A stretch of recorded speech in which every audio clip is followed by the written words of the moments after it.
Hello, happy Monday. You can tell I've been traveling. Why? Why? Because you see various, Chardonnay themed actual newspapers all crumpled up. Yeah. They came from the bottom of my purse. Yeah.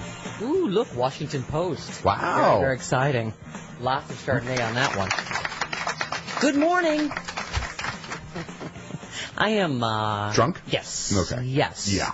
And a little sleepy. But we have our usual Magical Monday show. Rude Pundit coming up in a few minutes. Eric Bowler of Media Matters. Jim Ward, voice deity extraordinaire, live in hour number 3. Mama is the overly honest.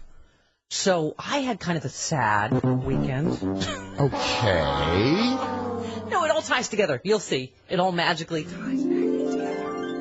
I think I've been talking about, there's just been a lot of death in my life. My friend Jimmy died of a heart attack a couple of months ago. I have another friend that died of an accidental drug overdose like a couple of weeks ago. I hadn't been in touch with her. Unfortunately, she moved to Oklahoma a while ago. But anyway, one of my very dearest friends in the world, Trish, her mom just died yesterday. And that's been, she's had advanced dementia and cancer. And so it's been a long. And you went to go see her last week. Yeah. A few times. Yeah. But anyway, here's the relevance of that. So, because it's not only, sometimes it feels like to people, it's not just in your life, it's writ large when you look at, more stuff from Gaza this weekend and, just around the world. It's one of those moments in life where you go, this is, wow, all those trite things people say, life's too short and yada, yada. But anyway, the other thing I mentioned on Friday, I flew to D.C. to go visit friends. And so one of the things, maybe in my emotional state, I should have rethought. But I went to Arlington National Cemetery where my dad is buried. Yeah, why did I not think that would be emotional? Well. Right? Like early, without wine? I mean, You weren't soused when you did this? Oh. No. He's buried right near the Eternal Flame, JFK's gravesite. And, it was, you can imagine. And I hadn't been there in years, obviously, to the gravesite. But I just bawling like a baby. It was like that Madonna movie, only much deeper and more moving. Did you sing Papa, Can You Hear Me? Oh. That is wrong. What? Do not take my beautiful story and make it weird. Because we've just been talking a lot, particularly just last week and Friday, with this pathetic Congress. I was going to say did. They didn't do. Well, they didn't ever do anything. Right. But, and I just had Cece Goldwater on, obviously, last week, as we do, talking about just the differences in the, Goldwater and Miller's day and their day. But I was really struck by on my dad's. I'm going to try not to cry because I'm already the chick that cries on the radio. But on his gravestone, it says he served his God, his country, and his family well. And that was really true. And I just was looking at, all the news stories on the way there, and I thought, do I have daddy issues, or do we just not have men like that anymore, or, in this case, servants in general? I was reading a piece about why Eric Cantor left early. The same reason they all do, to enrich themselves. Exactly. For their own, self-aggrandizement or money. And it sort of made me sad. And then I'm coming back, and in the Washington Post, Ruth Marcus had a great piece about the continuing relevance of Watergate. And, Cece talked about this last week. Well, it was her father, grandfather, a fellow Republican, is the one that got Nixon to resign. Yeah. Because they had some sense of decency. and basically, the point of this piece... Well, and also, it was dragging the party down. Well, yeah. Right, but I mean, she makes a good point that what would happen, and Bernstein and Wood were quoted in here too, saying, how would we handle Watergate today? Are we so reflexively partisan that the Ted Cruzes and the John Boehners and all those people would defend him? Because it's, everybody was talking about how everybody goes to their source for the truth, meaning their version of the truth that fits their partisan purposes. But it just, because there's... How much tape did he have, for God's sake? I know. He was Tapey McTaperson. Is there more on Donald Sterling, by the way? Ruth is saying, listen to I highly recommend, she says, HBO's new Nixon by Nixon, in his own words. There's more tapes, I guess. It is to be reminded again of the 37th president's unrelenting self-absorption. The question is always about what is best for Nixon, never what's best for the country. His willingness to hijack the machinery of government to assure his success shows no bounds. Sorry, but it reminds me of today's Republicans. Anyway, in Watergate, the crime, it turns out, was even worse than the cover-up. There's been a lot of pieces written about this lately because we keep hearing the same things over and over about Watergate. But there's one part of the tape. He says, "I want it implemented on a thievery basis." Nixon explodes at his aides. Get in there and get those files. Blow the safe and get it.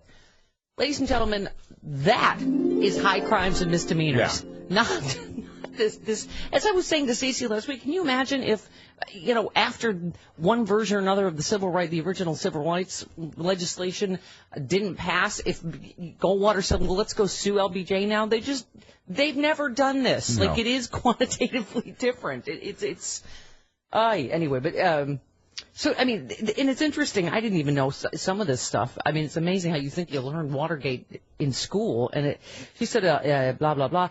Nixon's referring to an earlier aborted plan to burglarize the Brookings Institution. By the time of the break-in at the DN, the Democratic National Committee, it took the bungling burglars several attempts. Nixon had already orchestrated a burglary at the office of Daniel Ellsberg, psychiatrist. This is a crook. This is an absolute crook. Anyway, the cover-up was preordained because of the crimes that predated Watergate, which I wasn't even aware of all the details of that.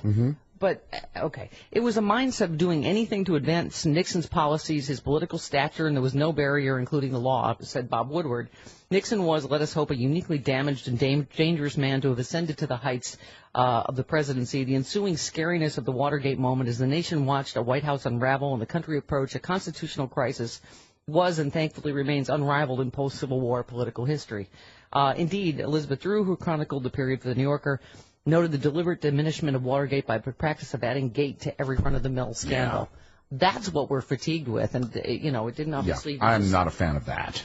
Adding gate. But that's what people don't... Particularly kids today that weren't alive for this. They're like, oh, it's a gate. This must be important. It's like, no. Read what... Watergate. Read what a high crime and misdemeanor actually was. It's interesting, notwithstanding Carl Bernstein's reasonable cautions against the impossibility of conducting a what-if history, to imagine the Watergate episode played out against our modern journalistic and political backdrop. But a really good point. Could Woodstern's sustained, painstaking reporting and editor Ben Bradley's judicious willingness not only to print what his reporters had uncovered, but also to hold back when they did not have the story nailed down enough, right? Now we're in like 24/7 leaks about everything. Yeah. Have survived the gotta-have-it-now environment of Twitter and 24/7 cable news. Even if it did, it would would a citizenry now accustomed to picking its media source based on its pre-existing political dispositions have absorbed the reality? Again, far from certain. Today, I suspect if you look at why people are seeking out information, it's no longer predominantly for the best attainable version of the truth. It's for partisan and ideological ammunition to reinforce what they already believe. Even more important, would our current partisanship above all politics have risen to the occasion of the Watergate-era Congress? It's hard to imagine the Congress of Darrell Issa or Ted Cruz dealing with the Watergate scandal. And I mean, it really is true. You put all today's players in this, and she says anyway, which means sadly that the answer to the question, would a modern-day Congress stop a modern-day Nixon, may be the least certain of all. I mean, that is... Not the Congress we have. Yeah, no. I mean, that's just sad. But I mean, it's the more tapes come out, you're just like, okay, play this, and then listen to anything any Republican talking head says on TV about why they want to impeach president. It's over policy differences. Yeah. Is what it is. I mean, last week I had whiplash from them saying we're suing you because you took action to implement a law, something that we told you to implement. And then the next day, you need to use executive action. Yeah. It's like, what? That's the same thing you're suing me for yesterday? I mean, this is beyond a broken, dysfunctional Congress. It's just, this is the story I was looking at. I thought it could not be more different than my dad. Why Eric Cantor really resigned early? Because he resigned. For money. Yeah. In Politico, his decision to quit Congress altogether, Eric Cantor gave only one reason, so his successor could get a head start. Sure. It's all about giving for him. It always has been. And have a voice in what will be a very consequential lame-duck session. But several GOP lawmakers and aides suggest to Politico there was more to this move. The last thing he wanted, they said, was to endure a humbling shift from 11 years in the leadership to being a backbencher, even if only for 4 months. And they said he was already focused on the next chapter of his life in the private sector. Cha-ching. Yeah. Although members can explore new job opportunities while still in office, his departure from Congress meant that Cantor won't have to disclose any companies or firms with whom he may be negotiating for a job. Isn't that convenient? Cantor never moved to the small, I love this, he never moved to the small Capitol office space. They tried to move him down to storage room B. And that apparently was the breaking point. We're going to need to go ahead and move you downstairs into storage B. No, right. We have some new people coming in, and we need all the space we can get. The bitey one's coming in, Dave Bratt. Cantor never moved to the small Capitol office space he was scheduled to take over as a consolation prize for losing his sprawling majority leader suite. Several Republicans said as soon as Cantor lost to economics professor Dave Bratt, the bitey one, in the Republican primary, there were signs that he was not going to finish out his term. Is this any different than Sarah Palin? No. I mean, it's different. He lost the election. But what I'm saying is, same thing. She quits to go grift, to go... and I guess there's a straight line to my dad because he was a vice presidential candidate. But I'm going, Sarah Palin channel is all you have to do to look at how things or politicians have changed. Bill Miller never had a channel. No. I certainly wouldn't have had a show on that if he did. He had better taste and decency than that. Tommy sent me this originally. He said, sticking to people of Virginia with the cost of an extra election because he wants to spend more time in the Hamptons. He couldn't stand the fact that he wasn't going to keep his big office by leaving early. He gets to become a lobbyist, obviously, several months earlier and make that much more money. And that's but that's what I mean. At the end of the day, even the Congress, while they're in there, they're not. It doesn't seem like they're ever thinking about what's good for the American people or we were talking. My friends and I were talking about the idea of service. That actually meant something. At least I know to my dad. Sure. And I'm certainly some people today. But I'm just saying, I think the idea is lost on people that you're there to serve other people with your life. You're not there just to I think enrich Bill Clinton yourself. had a sense of that. Yeah. Oh no, I'm not. That's what I'm saying. I'm not trying to be an old persnickety woman. Kids these days with their lack of service. I gotta throw a Werther's at all of them. Let me tell you, if I saw any Republicans sneaking out of the airport, came in Friday, I would have. All right, but you tell me if I'm way off here, but I just thought that was so on the money, the Ruth Marcus piece, just about how politics have changed when you and I don't, like I said, they can't even stick with one grounds for impeachment. And you tell me if you think any of that. If you just read the transcripts of these Nixon tapes, you're like that last one. He's ordering a crime. He's ordering a burglary several times. Yeah. All right. 18 minutes. I had a lot in my craw for one segment. Apparently. It's Monday. Need some craw remover? Yes. Thank you. 19 minutes after the hour. Right back on the Stephanie Miller Show. Who can say? It is the Stephanie Miller Show. Welcome to it. 24 minutes after the hour. Well, there's another headline just to annoy me. Right. If Obama offers amnesty to millions of illegals, impeachment may follow. Yes, of course, impeachment's going to follow. Then you have to impeach zombie Reagan, too. So, boy, that headline was loaded. Who wrote that? Where's that from? The Fiscal Times. They tend to write headlines like that. Yeah. But you know what? That's a larger part of the point I was making. It is true to that degree, too. There are no facts anymore. There are I'm going to go here for my facts and there for your. I mean, and this is how we Anyway, I was talking about seeing my dad's grave in Arlington and just reading this piece about the latest Nixon tapes on.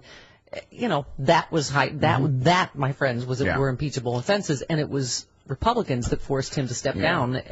Well, I think nowadays it goes along party lines. Republicans tend to only watch Fox News and listen only to talk radio, whereas I think liberals are more apt to go and seek out different things from different sources and form their own opinions. Yeah. It just was an emotional weekend. Obviously, I haven't been to my dad's grave in many years, but I just thought, we also, our friend Melissa Fitzgerald, who's senior director of Justice for Vets there now, was there, and we were talking about just that whole idea of service. I mean, that's what she's doing now, and a lot of people like her could do a lot of other things. She was obviously on West Wing. We were talking about that some people, you just said, Chris, that's not to say there aren't some people. I think you're absolutely right. You actually made a good point. The Clintons, I think, actually do believe in service. Yeah. It's and not the Obamas, I think. And I can hear our right-wing callers, they're making a lot of money doing it. Right, but they're also doing a lot of good. Sure. But we were just saying it seems like for a lot of people in Washington today, that whole idea is just, is lost. And, I know, I was talking to, Melissa made the great film about Uganda that she's been on to Melissa Fitzgerald. Yes. After Coney. And she went to Uganda to help these kids there, and they brought their Voices in Harmony program and did this great documentary. But she was talking about how her mom really didn't want her to go and said, what if you die? And Melissa said, well, if I die, I'm dying being who I am. I'm trying to be of service. And I thought, wow, who's in Washington today that really, but my dad looked at it that way, you know? Well, and, speaking of being in service, selflessly being of service, these two missionaries, this doctor. Talk about that. This guy, right. He went right into the burning house. Yeah, and because he wanted to help, because he really, believed in his calling as a doctor. And then we did the story last week about they only sent enough serum for one person, and he gave it to the other doctor. It turns out that he did have some serum before he was airlifted to Emory University. Right, but I mean, when he had to make a choice, and just the whole story. And I said to Maylene, my old and dear friend, I would have shoved her in a wood chipper to get to the serum. You just called her old. I mean, we've been friends for a long time. Yes, okay. Totally would have just shoved her right in a wood chipper to get to that serum. Yeah. Just saying, there are not many people that make those kind of selfless choices today. Is my point. That was selfless. And have you heard talk radio? They're screaming, "Why are you bringing back an Ebola victim into the United States?" Rah, rah, rah, rah, rah. Because we don't leave our own behind. And by the way, they said that we've been practicing for this for 12 years. Exactly. This is what we do. Right. Yeah. And they're the exact same people who, during the Obamacare debate, that said, we have the best medical care in the world. Why would we want to mess with it? Well, if we have the best medical care in the world, let's bring someone who has the worst disease in the world. They don't mean the people that have icky illnesses. Of course not. Okay, Michael in New York. You're on the Stephanie Miller Show. Hi, Michael. What's up, sexy liberal mama? Hello. You hit the nail on the head when it comes to people doing service. They do it for the people. And now I'm beginning to believe that that's what these Republicans have been trying all along, when they constantly lying, saying corporations are people, which we know they're not. So they rather serve the fake people instead of really servicing the real people that is that is of the people, by the people, and for the people. And they persist on knocking the black man out of the White House. There you go. But they do. They miss the point about it. It's called service because you're there to serve other people, not yourself. And I think that's completely lost on a lot of people. David in Chicago, you're on the Stephanie Miller Show. Hi, David. Hi, Stephanie. Hi. First of all, I wanted to thank you for sharing that moment visiting your father's grave. It was just very touching. I made a similar pilgrimage to visit my father, who served in World War II, one of the greatest generation, and it was a very, very moving experience. But so you were asking whether Republicans would go after Nixon in today's climate, and I think we have the answer when you look at, I can't remember who it was. I think it might have been Palin or some others who defend Joe McCarthy, defend Cheney, who outed a CIA agent, defend George Bush, who sent this country into war on lies. Who else? Oliver North. Yeah, the list goes on and on. Yeah, that was good points. 29 minutes after the hour. Rude Pundit next. I keep forgetting to turn the microphone on. What's wrong with you today? You're tired. You're tuckered. I'm sleepy. I'm a little emotional. Oh, and somebody tweeted. What did they tweet? I visited my dad's grave in Arlington. Yes, and President Give Me Turkey tweeted, how much did Steph's dad make off of beating Goebbels at poker? It was Goering, and he did not play poker with him. He interrogated him as an assistant prosecutor at Nuremberg. Jim. Goebbels' poker buddy. Get here. AKA. Right, as Jim calls him. Yeah. Okay. 1-800-STEP-1-2, the phone number, toll free from anywhere. Monday, everybody. Oh. Right, it's Monday. It's Lee Papa, the Rude Pundit. Pundit.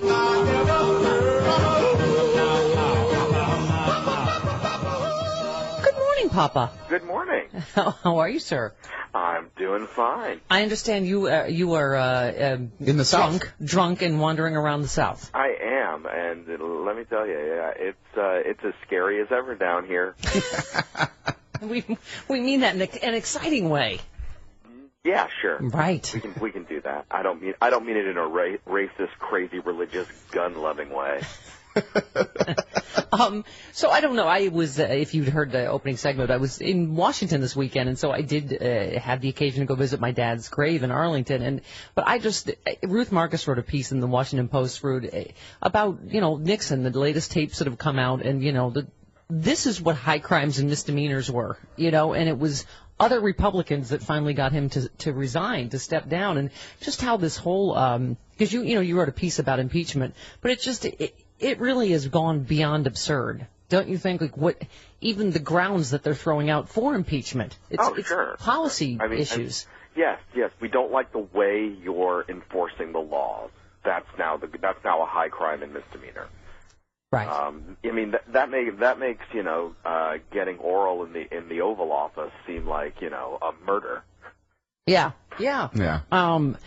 But your piece was Democrats are totally making money off impeachment talk, and it's awesome. You said, Speaker of the House, John, if you don't think I'm drunk all the time, you're not paying attention, Boner, had one of his outrageous outbursts of outrage yesterday, one of those spasms of anger that must make playing golf with him like having lunch at the home for abusive husbands. He insisted, damn it, this whole talk about impeachment is coming from the president's own staff and Democrats on Capitol Hill. Well, that's just, first of all, demonstrably untrue, right? Right. I mean, they didn't start the impeachment talk. And, they may be picking up on it and running with it because, this is the little gift that Republicans gave them. But no, they're not. They weren't the ones. They aren't the ones that are talking it up as much. Well, you say he's totally right, except for the parts where he's wrong, like the fact that impeachment talk has been floating among the House teabaggers for months, if not years. And you say, but yeah, Democrats are using that to make money.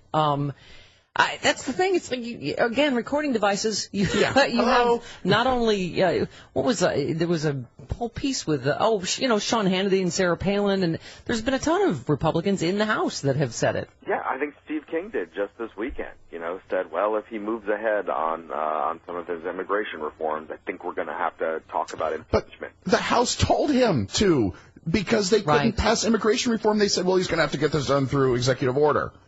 Yeah, and isn't it a shame that that's the sane part of the House? Here, Charlie Brown, this time we'll hold the football while you do it. Seriously. Oh my God. Yeah. So one part, and that's the thing that Democrats should be exploiting also, is that huge divide between the traditional Republicans or quote unquote traditional Republicans and the Tea Party, who are just slavering for impeachment because that's what their idiot constituents want. Yeah, well, I mean, and as you ask later on in the piece, you say, has Obamacare straight up murdered anyone? Have hordes of immigrants and Hottentots come streaming over the border to give us Ebola and decapitate our cops? No, but the Republican Party has made mucho coin off these lies and many more. You say would just be beyond words for Republicans to have their asses handed to them because of fear-mongering on our side. And as you sort of imply, the fear-mongering on our side, it's based on actual things they actually said. Right. It's not like some crazy thing we made up impeachment. Right. And we may be fanning that fire, of the threat of impeachment, even though Boehner has said explicitly that it's off the table. But I don't understand why there's an outrage off of the fundraising. What should be an outrage, by the way, and one of the things that I do in the piece are the incredible stream of emails from the Democratic Congressional Campaign Committee. Right. I don't know if you're signed up for those, but holy cow, it's like, I emailed you, Barack Obama says. Michelle emailed you. Joe Biden emailed you, Yeah. Why have you not given us money yet? Because of impeachment. Yeah. Well, I mean, but as you say, you almost wouldn't put anything past this Republican Congress. I mean, when you look at, I'm looking at this latest, how much we're spending on, latest Benghazi panel, the suing the president. I mean, stuff that is just, and then the minute there's anything that helps an actual person, they scream deficit, right? Right. I was wondering that. Have they offset the cost of those things? Have they done anything to say that we're opening up this new kind of investigation that's going to cost us millions and millions of dollars, or are they offsetting it? Yeah. They have to offset everything, except when it's something like, I think, what was it? It was Tom Coburn actually got up and said, if we're going to give more money to Israel, we need to offset it because otherwise our children's future is doomed. And every other Republican just slammed him down. I was like, no, we don't offset anything when it comes. Yeah, it's only helping our people. We need to offset everything. Right. Yeah, it is incredible, I have to say, when I saw that. But By the way, so we were just talking about this whole, Ruth Marcus piece in the Post about, what would happen with the Nixon today? Because we're so, as we were saying, we even have our own partisan news outlets where everybody has their own version of the truth. And, in terms of what actually are high crimes and misdemeanors. But you did a piece about Reagan book, which for people that they can't stand normal Facebook because there might be too many people that don't think exactly what they think politically, right? Right. Yeah. I mean, Reagan book was this that somebody started to try to counter Facebook. What I do love is once it was revealed, all of these people on the left started signing up for it. Yeah. And I think they shut down the site. Yeah, I think they effectively killed it. Yeah. Which is We're good at subversion. But I just love Right-Wing Delusions Part 1. Your stupid idea is stupid. You say some ambitious conservative decided the time was right to take on Big Zuckerberg and launch a patriot-friendly place where you can freely post photos of your inbred cousin that your inbred cousin posted of Barack and Michelle Obama's heads on monkey bodies. See, it's funny because they're black, you can comment. Probably adding, but yes. I'm not racist. Yes. Reagan book, as you say, after the greatest president ever to raise taxes, cut and run from the Middle East, and order people around him to break the law. Of course, your motto would be, we're tearing down walls, even as you support building a damn wall on the border with Mexico, ironically, right? Right. The whole thing is just this hilarious, misguided idea that you just sit there and point and laugh and, like you're the mean kid in the classroom. But I mean, I was just making it. I was looking at the one headline in front of me, Rude. If Obama offers amnesty to millions of illegals, impeachment may follow. What? Okay, so then they're going to have to, they're going to have to impeach Zombie Reagan, right? Right. They're going to have to go back and impeach everybody. I mean, why wouldn't they go back and impeach Bush for all of the signing statements where he specifically said, yeah, that law you passed, yeah, I'm not doing that. I'm not doing that because of the security of the country. I think it was David Frum this weekend who said something like, what if Bush had said, I'm not going to follow the Clean Air Act or something like that. And I'm like, dude, he totally signed things all the time saying that there were domestic laws he's not going to follow because he's got to keep the nation secure, which apparently means not following the Constitution. Right. Yeah, exactly. Signing statements and executive orders. Yeah. I was going to say, here's Dan Pfeiffer, White House advisor on the whole impeachment. It would be foolish to discount the possibility that this Republican Congress at some point in time would consider impeachment. But the Speaker said it's not going to happen. The chairman of the House Judiciary Committee told me it's not going to happen. Right. And 5 days before the government shutdown, the Speaker said there's no way we shut the government down over health care, and lo and behold, we did. And in the House of Representatives, John Boehner may have the gavel, but Ted Cruz has the power. Ooh. And so I don't really think impeachment is possible. When the House takes an unprecedented step to sue the President of the United States for even though he is issuing executive orders at the lowest rate in 100 years, I think it would be foolish to discount the possibility. I mean, doesn't that go right to the point of it, Rude? Is that he's not in charge, John Boehner. He clearly is not. How many times can he prove that? No, they're all enamored with Ted Cruz, who essentially he's leading a contingent of the House Republicans, behind Boehner's back. Yeah. And it's really kind of hilarious to see this. It's also hilarious. I actually love the whole, they're suing the president thing, because that screaming in the background are Boehner and others saying, no, we're just suing him. We're not going to impeach him. You're wrong. And I just love that they're sitting there going, nah, of course they're going to impeach. Now let's defeat them because of this. If you don't want impeachment, we need to defeat them. It's one of the best arguments so far for overturning the Republican. Well, didn't the president say something like that this week? And I caught it. I can't remember exactly what it was, but it was funny. It was something like, I don't know why you're fighting with me. Finish the fight with yourselves. I mean, that's the thing. That's more the dangers. He will cave to his over and over again his crazy right wing base. But when it comes to impeachment, he saw what happened to Newt Gingrich. And so, the Republicans in the House in 1998, and so if this is the crazy path you want to go on, the crazy results will follow. Yeah. And of course, again, it's such a waste of time because the Senate's not going to convict and remove him from office. And then you sit there and go, okay, so you convict and get him removed from office. Well, now you've got the white guy doing all the same thing. Is that better? Would you negotiate with him? My favorite thing I read over the weekend is that Eric Cantor's farewell speech that they said Boner could be spotted in the corner dabbing a tear. Like, well, when isn't he crying, first of all? Then who can tell what he's crying about exactly? He probably heard that they didn't have his kind of gin at the bar. Yes, that's not what the American people want. It's the whole thing is pathetic. Rudeness, great stuff as usual this week. Well, thanks very much. I'll try to survive the South. All right, thank you. Good luck to you. Please come home safe. Good luck. We're all counting on you. Bye. All right, bye-bye. Bye, Terry.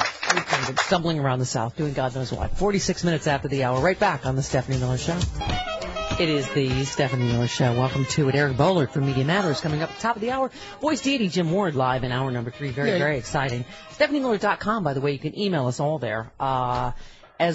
Stephen in Phoenix, our latest Gaza hate letter. Oh, boy. Steph and Chris, I hate your stance on the Israel-Hamas issue. I will no longer listen to your show on Saturday and Sunday. So there, regards. All right. Welcome back. I can't keep track of what I am today. I haven't said anything yet, so I don't even know whether I'm a Zionist puppet or a Hamas terrorist sympathizer. Yeah. Okay. By the way, speaking of my Chardonnay-soaked crumpled, because there's some things in here that's important. I have a lot of time on planes. Yeah. We talked to Jackie about some of this, but I just thought it's so hilarious, too, that the Republicans are suing the president over Obamacare, not enacting Obamacare fast enough. Yeah. Because they've always been so helpful in that regard. So not only are they, and they're also they're suing him for delaying the employer mandate, which they asked him to delay. Right. Exactly. So he did it, and okay. Meanwhile, back in the real world, would you like the fun facts? We talked to Jackie about some of this. This is just one, for instance, but we know there are other states where, when they have embraced Obamacare, it's working. Here in California is one of them. Kentucky's obviously another. Defying an industry trend of double-digit rate hikes. By the way, I lived out here in California for a lot of those before Obamacare. California officials said the more than 1.2 million consumers in the state-run Obamacare insurance exchange can expect a modest price increase of only 4.2% on average. And Jackie's friend on Friday said some people it'll be less, it'll go down for some people. But the point is it's far less than it usually is and people had expected. California Insurance Commissioner Dave Jones said the modest uptick in premiums was a positive sign, but he said insurers were likely motivated by a November ballot initiative, Prop 45. You know us and our propositions out here. Lord, yeah. That would give his office new authority to regulate health insurance rate. He said this is merely a pause. It could be, but this was Jackie's saying. This is why you've got to keep your eye on them. There's got to be public knowledge and pressure because. Anyway, because he was saying that we've historically seen these increases. Well, now that it's coming before the public, of course the insurers are going to try to behave because they don't want to lose all these customers. Right. Anyway, he says a separate state investigation into consumer complaints about a lack of access to doctors. Remember, Jackie's talked about that a lot. Blah, blah, blah. And misleading provider list is ongoing and may prompt further change to these exchange plans. Health insurers didn't back down for the most part from their smaller networks. In year 2, the companies have made the same adjustments in response to the criticism from consumers and regulators. So that's what Jackie was saying. Like, we can make changes if we all work together and, consumers pay attention and they speak out. And she always says squeaky wheel thing. Yeah, gets grease. Unlike most other states, California actively negotiates with insurers over rates. Oh, there's an idea. And doesn't automatically allow every company to participate in its insurance marketplace. It also simplified the shopping process for consumers by setting standard co-pays, deductibles, and other benefits for each level of coverage. So, anyway, we'll talk to Jackie more about the details of that. But it seems like, as usual, we're leading the way here. Yeah, it seems like it's working. California. Okay. And another thing came up with Jackie last week. I wanted to cover a woman called and said, I'm going to lose my house because I'm on Medicaid. Right. They're going to take my house. Chris in Yankton, and Mrs. Chris in Yankton, who presumably has a name, which I believe is Sheila. I believe it is Sheila. Okay. Steph and Chris, don't get Mrs. Chris in Yankton started on Medicaid living trusts and all that sort of thing. She gets incredibly frustrated with clients who want her to help them hide their assets so the government will pay for their nursing home costs instead of selling some of their thousands of acres of farmland. So I think his point is this can cut both ways. Yeah. Mrs. Kristen Yankton says, why should we have to pay for their nursing home costs? Why didn't they get insurance? Why can't they sell a bit of their land? In short, they should be thankful they have some assets to pay for it. Usually the older people put their enormous farms into a living trust and pretend to give it to their kids when in actuality the parents are still in complete control and ownership of the farm. In other words, it's fraud, and she gets really sick of people trying to get her to help them to do it. Medicaid is there in this case to pay for nursing home care for people who can't afford it. If we want everyone in the country to have automatic, fully paid for nursing home care, then we need to change the law, not play shell games to defraud Medicaid. It's not always so simple as the mean old government took our farm away because of Medicaid and the nursing home. Anyway, Kristen Yankton with another. Well, it's actually Mrs. Kristen Yankton, who was probably standing there saying, and tell her another thing. And another thing. And also, okay. All right. Which horrific crisis would you like to start with next? Okay. Obama on the border crisis. How about that? All right. I got an itchy eye. Okay. He criticized House Republicans on Friday for planning to pass the most extreme and unworkable versions of a bill they already know is going nowhere in the ongoing border crisis. Mm-hmm. By the way, I think it was Meet the Press. Who can tell? Yesterday, the whole... It really is just like, oh, both sides do it, and oh, they can't get along, and nobody... It's like... To listen to, I don't know who it is, John Thune, Republicans, say like, oh, well, we've passed a lot of bills. That's not legislating. No. All these stupid House bills that are just meant to suck up to their Tea Party base, which they know has no chance of going anywhere in the Senate or the White House. That's just to go, oh, look at all the bills we passed. Look at how many bills there are. Ooh, look, they're like snowflakes. And it's not, that's not you, and for moderators to let them get away with that, like, oh, right, it must be the Democrats and Obama that won't legislate or won't get anything done. That is completely patently crap.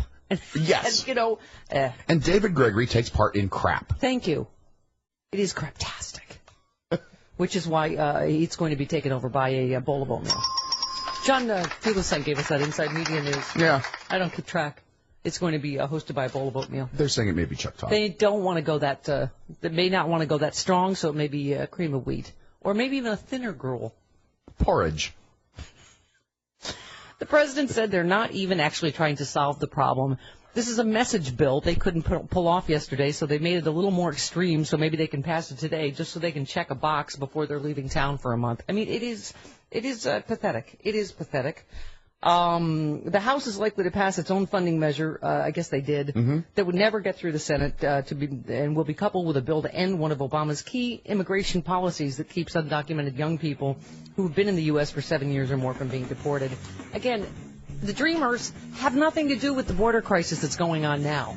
I mean, it's just, it is so sad what's happening. It really is. All right, Eric Boehlert from Media Matters next on The Stephanie Miller Show.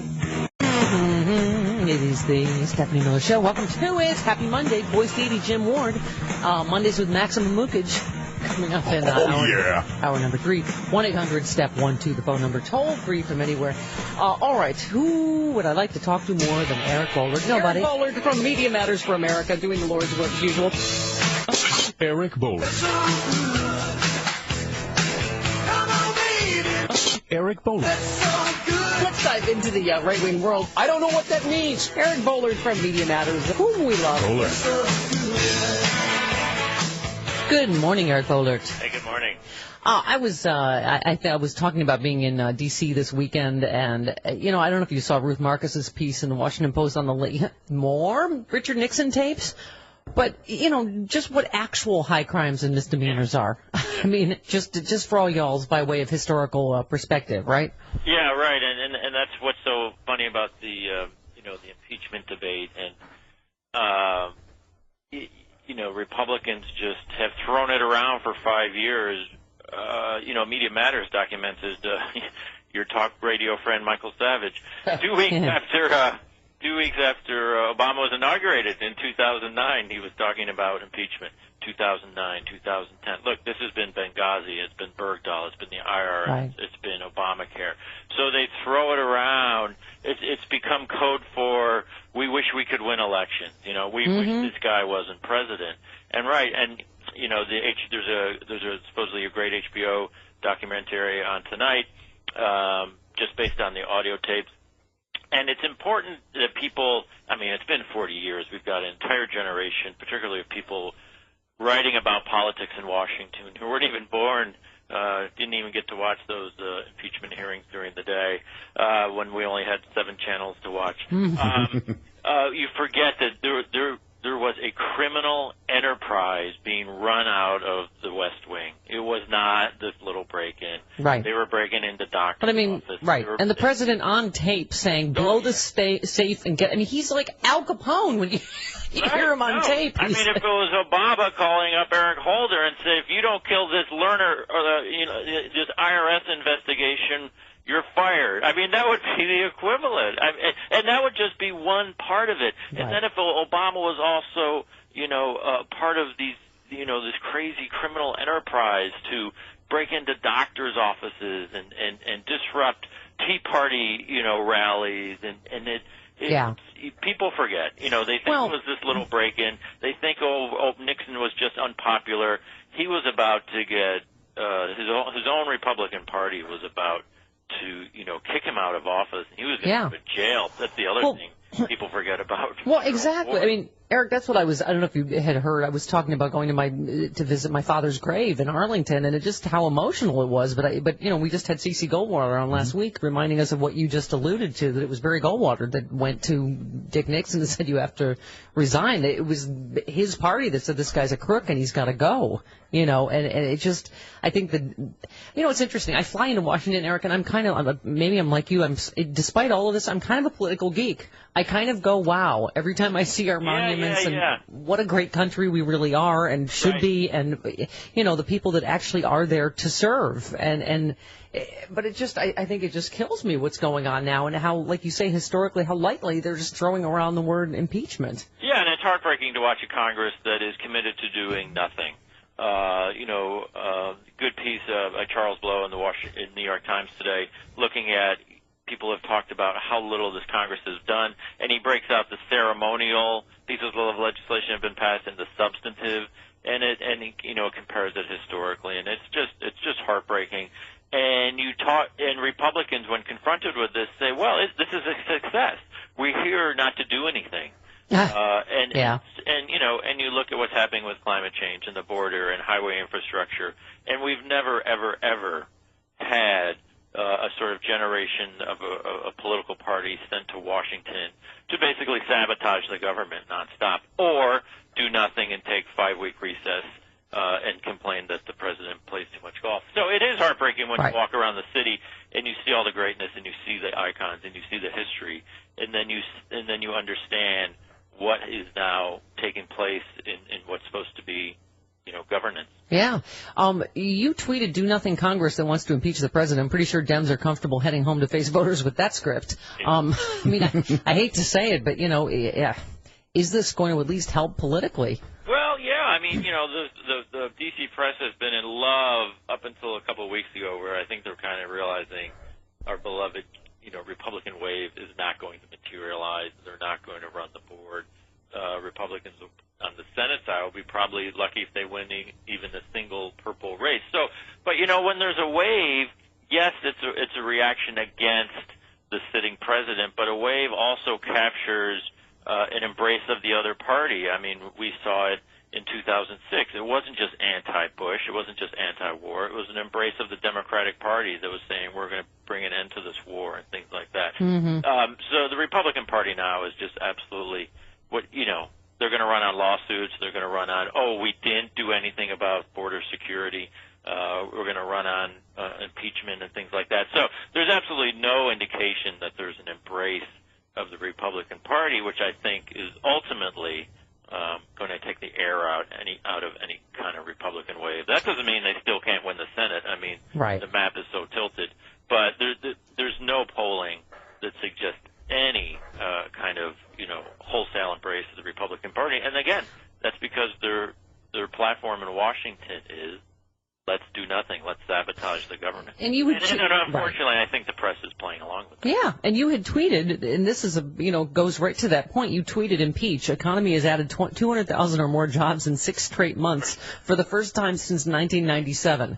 I mean, and I heard that exactly nowhere except on my show and from you. Yeah, right. I mean, only on Twitter. And so then I was looking at the, if you do the math and you sort of, even if you do a modest projection for Obama until the end of his term, he's going to have created 9 or 10 million net jobs. Bill Clinton created 22 million. So between those two Democratic administrations, we're looking at about 32 million new jobs. George Bush created 1 million new jobs in 8 years. That, to me, is just kind of amazing. 32 million versus 1. Well, and as you say, I mean, the major problem is always the media. You tweeted, volumes have been written about Obama's supposed lack of leadership. Boehner, D.C. Press hasn't even filled a pamphlet and still won't. I mean, that was the most pathetic excuse I've ever seen for governance on Friday. Every time you think Boehner can't fail more, he steps up to the plate and just sort of gets his pants taken down by the rest of the caucus. And I also pointed out, if Nancy Pelosi, who was under this microscope, when she was, Speaker of the House, if she ever accumulated a record like this, she would have been absolutely run/laughed out of town by the D.C. press. But the press still treats Boehner, still treats Mitch McConnell, as serious people, as honest broker-dealers for the White House. And why can't the White House just figure out how to make these guys tick? Why can't they figure out what John Boehner really wants? Why can't they cut a deal? And it's like, we're going to do this for 8 years now, right? I mean, we've already done it for 5, and the press is just, they're going to do it for 8 years. They're never going to acknowledge what is going on, and they're never going to stop blaming Obama for radical behavior from the Republican Party. Yeah, and I loved your piece, how impeachment has tied the right-wing media in knots. You say it's been a confusing week for professional Obama critics, angered by the fact the White House is highlighting the GOP's ongoing embrace of impeachment and suggesting Republicans might act on the idea if they win control of the Senate. Conservatives have tried to quiet their own crowd, apparently concerned about the optics. And, as you say, the fever swamp has never been about optics, right? It's about whipping up as many people as possible with this outrage, narrow-minded outrage. Right, and I have to say, I've kind of chuckled at the official D.C. media response. Joe Klein, Chuck Todd, just today, Elizabeth Drew in the New York Times, sort of rapping the knuckles of the Democrats. It's their fault. Republicans have talked about impeachment for 5 years. And the White House finally, in a fairly brilliant move of jujitsu, said, "Okay, let's talk about impeachment." And so, what do the pundits? They blame Democrats. Oh, this is beneath the White House. Oh, this is just disgusting, is what Elizabeth Drew called it. You can't play politics with impeachment. Really? What's the other side been doing? So this is, the press loves Republican hardball. It's super savvy when they do it, but when Democrats roll up their sleeves a little bit, say, all right, let's play hardball. Oh, they all freak out. How can the White House do this? How can the White House do this? And there was a great Politico headline, paraphrasing last week. The White House won't tell Dems to stop fundraising off impeachment. Right. And my Twitter response was, why on earth would they? Right. Please stop winning the news cycle all week. I mean, come on. Yeah. Yeah, I mean, I love your final paragraph. Like high school kids scrambling to clean up the empty beer cans before their parents return from the weekend away. Conservatives are frantically trying to whitewash any evidence of an impeachment bash. But like those worried partiers, remnants of the right-wing binge can't be easily cleaned up. Yeah, we have it on tape. Yeah, we have. Right? It's not just the conservative media. It's all these members of Congress. They talk about it all the time. And you're right, thanks to the internet, audio, transcripts, it's all there. And now suddenly they're embarrassed. And now, and sort of they're pulling the curtain back. They're kind of saying, but we didn't mean it.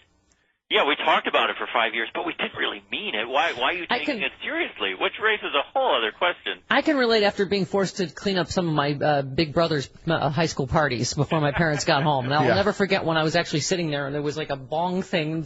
I'm like, oh, wait a minute, what's this? It's like, oh, there's that last piece of tape with Sarah Palin and Sean Hannity. Right. They can't cover up all the evidence that they've been talking about impeachment, right? Right, and then they say, well, again, no one's taking it seriously. There's a Lindsey Graham headline from Roll Call from June Graham threatens to push impeachment. This, of course, was over fill in the blank. Oh, it happened to be about Bergdahl. I mean, the Bergdahl relief, they talked about impeachment all the time. Yeah. Lindsey Graham is not some backbencher, Tea Party crazy. He's on, the Sunday shows every other week. Yeah. And he was threatening impeachment in June. And now we're supposed to pretend, no one ever talked about it or no one. Look. Yeah. If the Republicans and the DC press had been chronicling this radical nature, it wouldn't be a surprise, but they've turned their backs to it for years and years, and now they act surprised. Yep, absolutely. Eric, great stuff as always. Talk to you next week. Okay, bye-bye. Okay. Bong thing? Yeah, it was like a piece of it was a roach clip or a thing of bong, something. Was it a roach clip or a bong? They're different things. I was 14, for God's sakes. I don't know. It was my job to clean up the bong things. Right. Clean up my brother's mess. Okay. See? Cleaning up after Republicans. It's what I do. Well. Okay. 19 minutes. You voted for Reagan, so I don't want to hear about it. Oh, that's right. I guess I did it because I was an accomplice. Exactly. At that point. Yeah. All right. 19 minutes after the hour. Right back on the Stephanie Miller Show. Join the party. Yes. It is the Stephanie Miller Show, 24 minutes after the hour. Her voice, Dee Jim Ward on his way in, 1-800-STEP-12, the phone number. Carl in Nashville, Nashville, Tennessee. Hello, Carl. I'm in the other red box, not Asheville. Got it. I'm in the other red box. Yeah, absolutely. Listen, I watched my whole purpose for watching all of the Sunday morning shows that I could watch was to see if what I thought was true. And the media bias is outrageous. It's kind of like WWE. It wants to have both sides, one side against the other, and you can't tilt the powers too far one way or another, or it's not a credible argument anymore. Right. Not once did they ever mention the incredible growth that our economy made in the last quarter, and not once did they mention in 17 years we hadn't had these many jobs, 200,000 jobs plus, was it 6 months in a row? Yeah. Not once did they mention those. But the one thing that really got me was on Meet the Press when David Gregory asked the question. One of the Republicans on there said, President Obama is only doing what the people want him to do. And then the stupidest question I ever heard a reporter ask a politician from David Gregory. He asked, I think it's Congressman Ellis from Minnesota. I was going to say, God bless Congressman Keith Ellison. Yeah. He's the only thing kept me sane this Sunday morning for these shows, but go ahead. The question, he said, so you listen to your constituents when you want to make policy? I spit blueberry pie all over the place. Blueberry pie was all over my big screen TV. That was the single most dumbest question. I mean, do you realize how stupid that? No, reporter. We don't live in a republic. We don't live in an electric republic. We don't do. Yes, we do. You are a representative of people in your district, and if people in your district is telling you to do X, Y, and Z, damn it, that's what you do. And this reporter asked the congressman, so you make policy on what people in your district tell you to do. Yeah, well, it's the whole premise that I started with about seeing my dad's grave in Arlington and just remembering a time when people actually, public service actually was an honorable thing to do. It was something that people actually did because they wanted to serve, not, look at all the people in Arlington obviously served. I mean, it's that whole thing is just missing, it seems like, today. And I'm a big geek. Like, I walk around Washington and I'm still all like, look at how big these monuments are. But, it's supposed to be, they're supposed to be there to serve us. Mm-hmm. But no, they're serving lobbyists now. Yeah. Steve in New York, you're on the Stephanie Miller Show. Hello, Steve. Hi, Steph. Hi. I have two quick things. One, today is my wife's birthday, and it would be great if you could wish her a happy birthday. Happy birthday, wife. Steve's wife. Her name is Jen. I'm sorry. Jen. Happy birthday, Jen. All right, go ahead. And the other one is, in my lifetime, there's only been 3 presidents that have actually come close to impeachment. One because he resigned, the other 2 because we just didn't want to pursue it. Reagan, Nixon, and W. Those are the 3. They're all Republicans. They're all Republicans, and they have one thing that the Republicans are trying to do. They're trying to wash that off them. They have been that party. Listen, don't get Charlie Pierce started on Iran-Contra. But that's why they are trying to paint the picture that there's no difference between the Republicans and the Democrats. Right. They keep playing that game. Right. So that's why. Well, and by the way, it's all about PR. Right. And by the way, Steve, look at what just came out on, which you and I, a lot of us knew, is that we tortured people. That is a war crime. That's something my father prosecuted for at Nuremberg. But like you say, it's not all the same. And everybody, because you're right, these, talk of impeachment gets thrown around so easily. The Bush administration, let's talk about torture. Let's talk about lies, about weapons of mass destruction. Those are war crimes to me. But see, we didn't want to go down that road because it really we're too polite. A horrible world PR mistake on our part. It really would have. But then for some people, it would actually help us in the standing in the world, showing that, see, we police our own, too. Yeah. And by the way, speaking of the mainstream media, how soon are they going to trot Dick Cheney out to talk about, there's two sides to this whole torture report? No. One side is you're a torturer and a war criminal. Oh, they already trotted Liz Cheney out. We're going to have that audio. Yeah, all right, we're having a heartbreak. All right, and the president as well on the, yes, we tortured some folks after 9/11, as it turns out, as the president said, and we have to take responsibility for it. All right, that and much more as we continue 29 minutes after the hour. It's the Stephanie Miller Show. 34 minutes after the hour, 1-800-STEP-12, the phone number, toll free from anywhere. All right, so we were talking about the president bluntly acknowledged on Friday that the United States conducted torture in the immediate aftermath of the September 11th attack. The president... Even before I came into office, I was very clear that in the immediate aftermath of 9/11, we did some things that were wrong. We did a whole lot of things that were right, but we tortured some folks. We did some things that were contrary to our values. Yep. He said we crossed the line. That needs to be understood and accepted, and we have to, as a country, take responsibility for that so we don't do it in the future. Thank you. Thank you, Mr. President. Because if we keep torturing, we create more terrorists that hate us. Yeah, I know I'm in an emotional state this morning. It really is, the fact that I was visiting my dad's grave in Arlington, who prosecuted at Nuremberg for these very war crimes. The fact that here we go again, today's Republicans, both sides do it. So they're on cue, I knew either Dick Cheney or Liz Cheney would get booked to say what? It wasn't really torture, or torture's not really wrong, or what, some version of that? Something like that. We've got crises erupting around the world, and he is expending more time, more energy, more passion, more aggressive activity in targeting and going after patriots, heroes, CIA officers, and others who kept us safe after 9/11. He's lying about what they did. He's slandering them. He went to Cairo and did it in 2009. Today, he did it from the podium of the Oval Office. It's a disgrace. It's despicable. Okay. Yeah. What's a disgrace and despicable is not Liz Cheney just calling the president a liar based on a report that was put out that's not just him. She just said he's lying about what's in the report. Yeah. It's a bipartisan report. Thank you. Oh, God. Okay. I can't. I can't listen to the Dick and Liz show anymore. This is what I mean. There are not two sides. It was torture when the Japanese did it to us. This is just and that was in an So now she gets to go on TV and call the president a liar, and it's despicable what he's doing, announcing the results of a bipartisan report and saying this is not who we are as Americans. Right.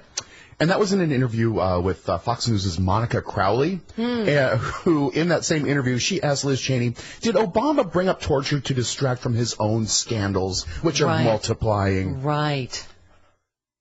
That must be it.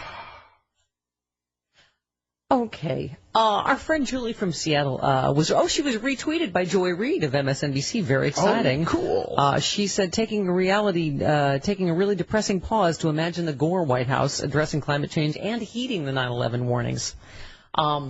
Julie says, in an alternate universe where the Stephanie Miller International Media Juggernaut is bigger than CNN and Al Jazeera smooshed together, with thousands of employees, I would head up your incredibly well-compensated social media team. Mostly that would involve daily cocktail hours and GoToMeeting, where we decide the Steph TV word of the day. And we might even just steal it from Sarah Palin TV if we're drunk enough. But imagine a world. Oh, Al Gore.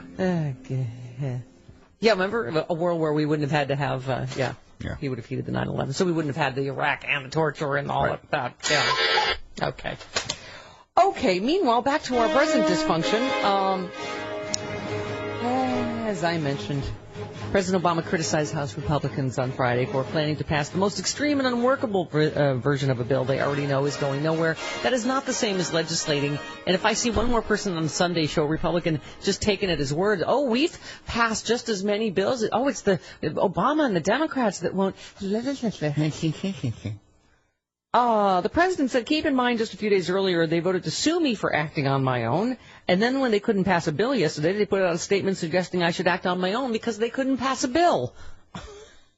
I'm going to have to act alone because we don't have enough resources. He was talking about the border crisis. Mm-hmm. And meanwhile, as I was saying earlier, the Dreamers have nothing to do with the border, with the refugee crisis of 8-year-olds that are fleeing violence in their own countries. These are kids that have lived here all their lives. And anyway, House Republicans on Friday voted to strip protections from undocumented immigrants known as Dreamers, putting more than 500,000 young people at risk for deportation despite their long-standing ties to the United States. The measure has no chance of becoming law. It's dead on arrival in the Democratic-led Senate. There's no way President Obama would sign legislation to kill one of his key immigration policies. Representative Luis Gutierrez of Illinois said, only cowards scapegoat children, and only those who are ashamed of themselves do it after hours on a Friday night. Yeah. And that's who they are, this Republican. Cowards. Governor Governor Rick Perry on CNN's State of the Union. I'm the governor of the state of Texas. My citizens' safety is what's foremost here, and hadn't got anything to do with anything other than those numbers of individuals who are coming across the border. And when you think about the idea that some of them are from countries that have substantial terrorist ties, whether it's Pakistan or Afghanistan or Syria, we are historic record highs with individuals being apprehended from those countries. Did he say his only concern is for the safety of his constituents? So that's why he would have to pull a stunt like sending the National Guard, who can't do anything. Can't do anything. But it's just a photo op for him for his presidential run. And he doesn't want to pay for it. He wants the federal government to pay to send the National Guard to stand there. Exactly. Okay. And then also stand there with Sean Hannity and a machine gun, so you can get that photo. Right. Oh, by the way, Rick in Canada says, Steph, so if the answer to the border problem is more National Guardsmen, does that mean they'll be manning the daycare centers? Do they have little Mattel tasers or a combination splash pad waterboarding playground? I don't know, Rick, but that's a good question. Because they can't do anything else. They're not.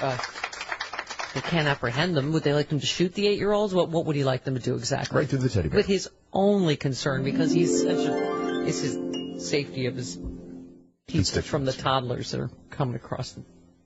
Okay. Yeah. Rick Perry again. We say it's time to secure the border. Hadn't got anything to do with anything other than the American citizens expect Washington to respect the Constitution and secure the border. One of the things that's actually enumerated in the Constitution, we'd like for them to do their duty. Thank God he's so selfless. It's all about it's all about the safety of the people. And the hair product. Oh, okay. Right. Representative Castro. Representative who? Joaquin Castro. That's right. All right. Both the Senate and the House should be working right now to get this done, but the fact is they're not. The fact is the president has been trying to work with the Congress for the last 2 years to pass comprehensive immigration reform. I could never remember if it's Joaquin or River, but I'm sorry, it's Joaquin Castro. He has a brother. Raul Castro. Right. Is it Raul? No, it's not. What is it? Oh, God. It's not River. I was kidding. River is no longer with us. I know. Okay. John in Minneapolis, you're on the Stephanie Miller Show. Hello, John.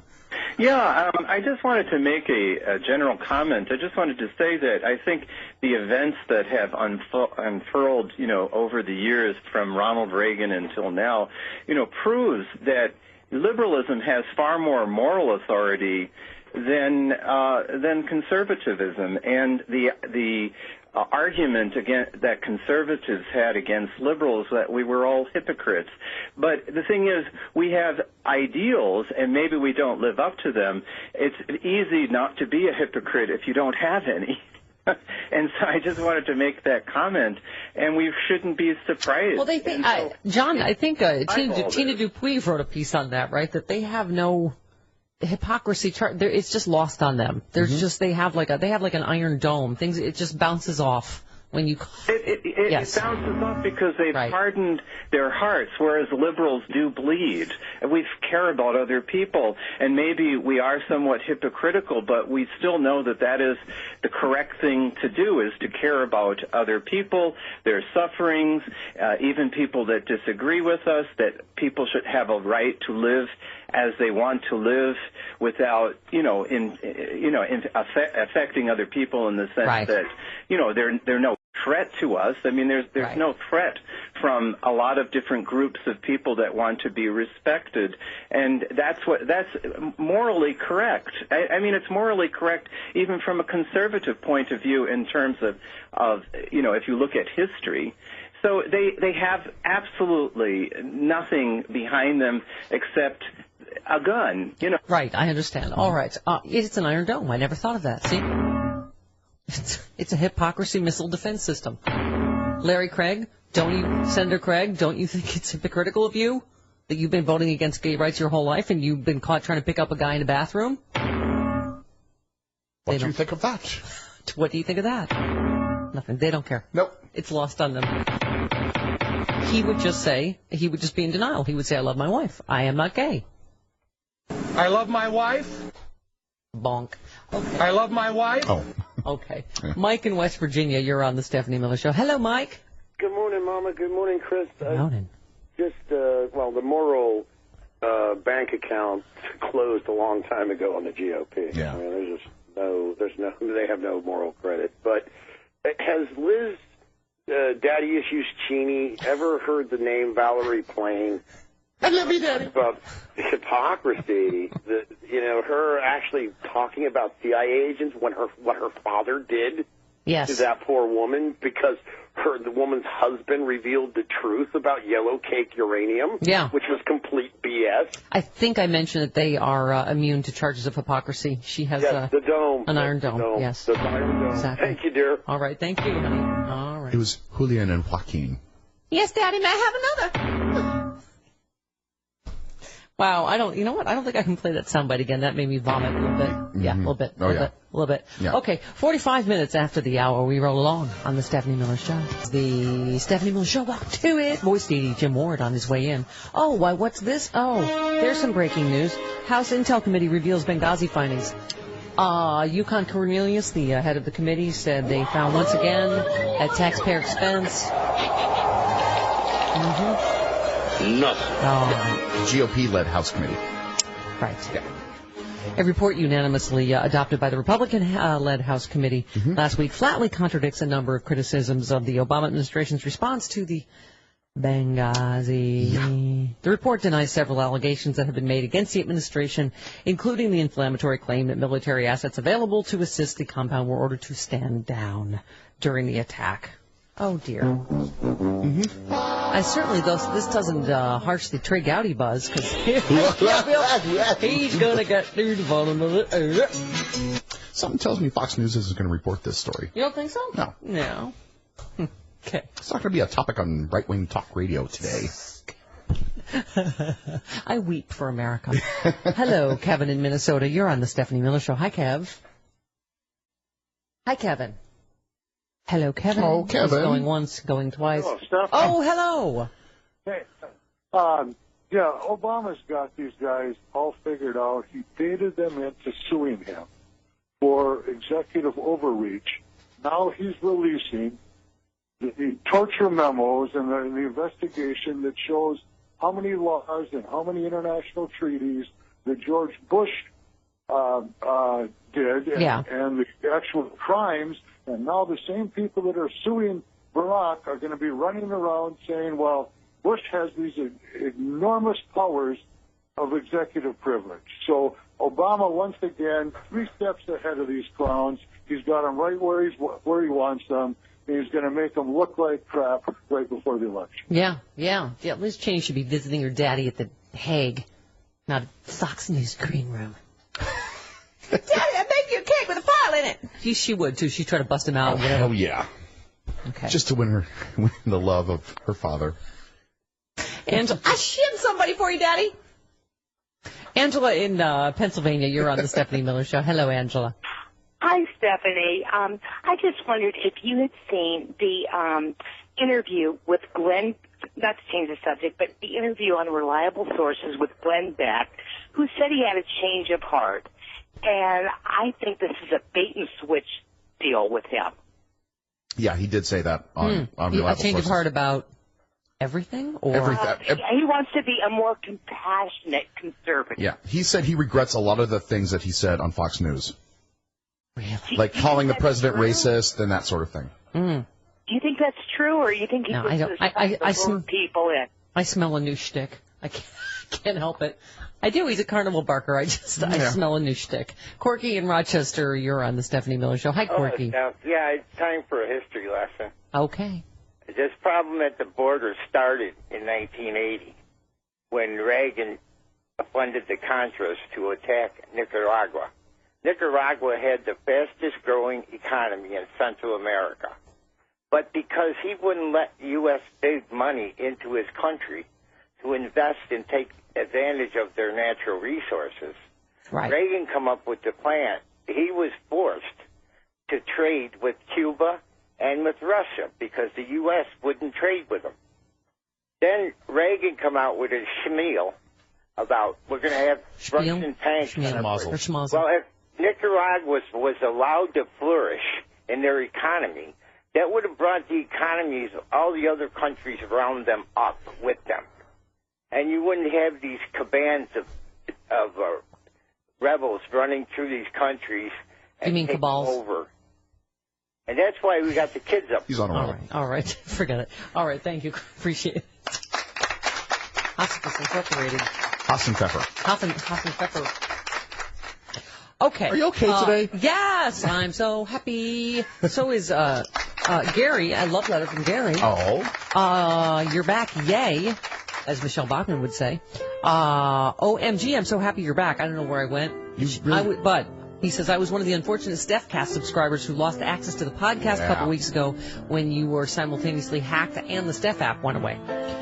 Thanks to some awesome help from the new support team, I got reauthorized. I'm able to receive the podcast. By the way, I'm using the free Apple Podcast app on my iPhone to handle the podcast, and it works great, better in fact than the old Steph app. And we did a little TED Talk last week to explain what happened. We did. But we changed the code so that we could have continued with the app, but they wanted to charge us a whole lot of money to do a whole new thing, and we can't afford it. So we said... And you know what? The Steph app was a little superfluous anyway. There are lots of apps out there that you can stream the show on, like TuneIn or Stitcher or iHeartRadio. You can stream the show on all of those. And they could have continued. We changed the code for them, but they wanted to charge us a whole bunch of money to do as people do, and that's their right. And God bless America. And you can use, like that writer said, you can use the Apple Podcast app, which you can get in the Apple Store. You subscribe through iTunes, use the little URL, subscribe to podcast, paste the URL in there, and it downloads the latest show every single day on your podcast app on iTunes. That was if you were speaking Greek. Normal I'm people sure got it. some people understood. Yes. All right, let's balance it with a hate letter from Paul. Well, it's actually just he's trying to help. It's to whom it may concern. Okay. Which relates to nobody in here. Nobody in here. Right. Dear Stephanie, I think... Maybe Nate. No, he doesn't. Okay. Dear Stephanie, I think you're a bright woman. However, your show is frequently stupid. Sometimes you surprise me and talk about serious things in a serious way, so I know you were capable of doing a smarter show, but the juvenile antics really detract from the intelligent part of your personality. Yeah, why can't you be more like Amy Goodman? Oh, that's what he's... Oh, he name checks Amy Goodman? Right. Okay. Right. As an example of what I'm talking about. No. Think Alan Combs, Tom Hartman, Mike Papantonio, Rachel Maddow. None of who I am. I am someone entirely different. I am Stephanie Miller. Deal with it. Rachel Maddow engages in shenanigans every once in a while. I don't know if they'd be on the antics level, but I know your thing is humor, and it's okay. But can't you make it smarter and less childish? Computer says no. No, not really. Thanks for your time. Oh, thanks for yours, Paul. Let me put this in the file. Okay, that answers your question. Can I make it? Could I? I suppose. Will I? I think Computer says no. Alan Combs engages in shenanigans every once in a while, too. Maybe not to this level of shenanigans. No. I don't think he tells a fart joke, but no. I mean, he can be funny. No. And whenever Tom Hartman's with us... I will listen to all those examples. He gets giggly, and he tells a fart joke or two when I lure him into my... Tom Hartman, absolutely. All right, but thank you for those fine examples. Well, I'll get rid of that and listen to examples of things that I could be, but I'm not. But I could aspire to if I wanted to, but guess what? Okay, 58 minutes after the hour. Something tells me Ed Schultz would be up for a fart joke, too. Right back. Voice to eating Jim Ward as we continue on the Stephanie Miller Show. Why, yes, because everything's back to normal and Jim is late. All right, 6 minutes after the hour, everything's right again. I tried to give you some way to think about it. Oh, right, that we should just assume he'll be late and then be pleasantly surprised when he's on time. When he's on time. You can't pop psychologize me. Well... Okay. 1-800-STEPH-12, the phone number, toll free from anywhere. All right, so you will have to fill in and guess the quote. Okay. Who said the Intelligence Committee report on Benghazi adds to the body of investigative work now completed by numerous committees in Congress and reaches the same non-controversial conclusions that the initial talking points provided by the intelligence community were flawed because of conflicting assessments and not an intention to deceive. Who said that? Randolph Mantooth. No, Representative Adam Schiff, who is on the House Intelligence Committee, and is the congressman from right there. Right here. Right, yeah. Right. And has joined us in studio and does sound like a jazz DJ. He does. Sweet easy listening, moho. All right. Jim in Michigan, real quick. Hello, Jim. You're on the Stephanie Miller Show. Welcome. Hello, Jim. Oh, this is Pam. Oh, hi, Pam. Oh, okay. Wow, Travis is really drunk, flirting it up this morning. All right, go ahead. Well, I got a couple points. Number one, does anybody really think about the fact that John Boner is third in line to the president? If anything, that's a scary thought. Yeah. And the other thing is the president could countersue Congress for taking money under false pretenses for being paid for doing nothing. Yeah, exactly. I'd like to get in. Can't we do a class action lawsuit against Congress? Oh, malpractice, something, whatever. Work out the details, somebody. I'm a big picture person. Okay. Just get on it. Get a lawyer on the horn. Okay. All right. As I was saying, I've had an emotional weekend. My good friend Trish's mother died over the weekend. I went to visit my dad's grave in Arlington. It was very, very, I remember, that was like our running joke, because I was thinking he's probably still thinking that, as he always would say, like my mom would get on the phone with us and be like, what did you have to eat? What color socks were you wearing? How many, every detail. My dad would be like, are you happy? Are you healthy? Do you have enough money? Here's your mother. That was the dad conversation. Yeah. And thanks to him, because I know he's up there helping me. Everything's still okay. This is an idea because I did spend some time. I was at my friend's mom's home a few times. She had advanced dementia and cancer. And French hospital opened a wine bar to cheer up the terminally ill. Now we're thinking, people. Now we are thinking. Well, of course it's the French. That is the one thing that place needed, and that was a wine bar. A hospital in a French city opened a wine bar where terminally ill patients will be able to enjoy a medically supervised glass or two with their families. Mine is, for right now, completely medically unsupervised. And yours is a bottle or two. It's not exactly a glass or two. Oh, you don't know. Oh, I know. I've seen you clean out your empties. I have a lot of friends. I don't. No, you don't. Why should we refuse the charms of the soil to those at the end of their lives? Said the hospital director. That's a euphemism. The charms. I am enjoying the charms of the soil. Next time you call me, I'm enjoying the charms of the soil. How dare you? I'm a woman of the earth. Right.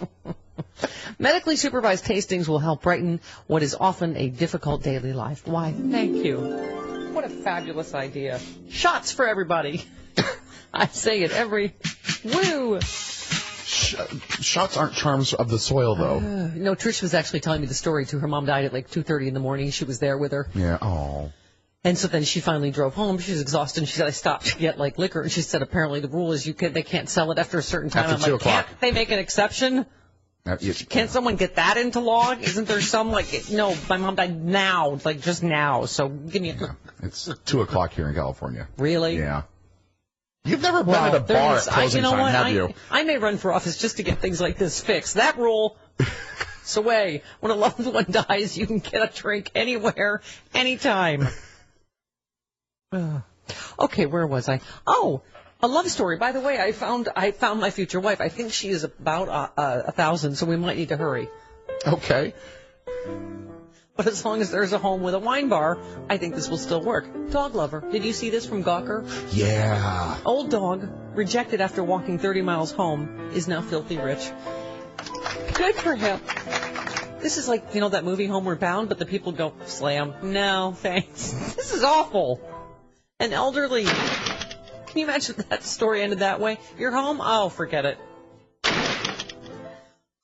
An elderly black lad named Lady. Lady, hey lady. Like another dog, I'm going to name her Lady Mayor. Who was the Lady Mayor? I don't remember. Okay.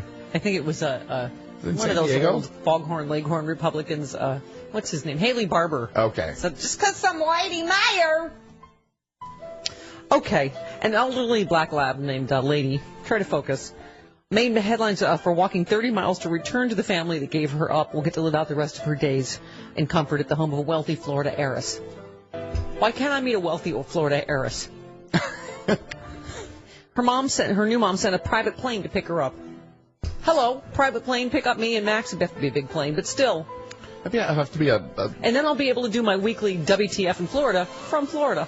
I'll be able to say, here is WTF with Florida. You could have Florida Woman in studio with you. Right.